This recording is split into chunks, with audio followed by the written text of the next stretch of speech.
So lead చేస్తుండగా sudden గా మళ్ళీ నేను కన్సీవ్ అయ్యాను. అప్పటికి మా హస్బెండ్ చాలా సపోర్ట్, కానీ తను బాయ్ కదా, కన్సీవ్ అయ్యాక ఎలా చూసుకోవాలో తనకు అంటే తెలియలేదు.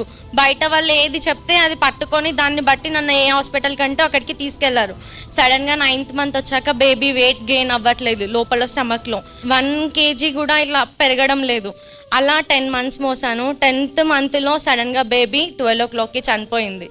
ఆ సంగతి నాకు తెలియలేదు, ఎలా చనిపోయిందో కూడా తెలీదు.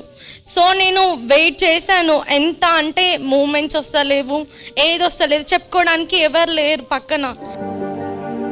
ఇక్కడ డాక్టర్ కూడా నువ్వు కండిషన్ సీరియస్గా ఉన్నావు, మేము పట్టుకోము అన్నారు. నా లైసెన్స్ క్యాన్సిల్ అవుతుంది మీరు చనిపోతే అని పట్టుకోమన్నారు. పట్టుకోమంటే మళ్ళీ మా హస్బెండ్కి కాల్ చేస్తే తను ఒకటే మాట అన్నాడు, నాకు బేబీ లేకపోయినా పర్లేదు, నాకు మా వైఫ్ కావాలి, ఆ బేబీని తీసేసి మా వైఫ్ని బతికియండి, కాలు మొక్తా అని అడిగారు. స్టమక్లో నుంచి బేబీని తీసి డ్రెస్లా చూపించారు నాకు, అంటే ఇలా ఉంది నీ బేబీ ఇట్లా చనిపోయింది అని.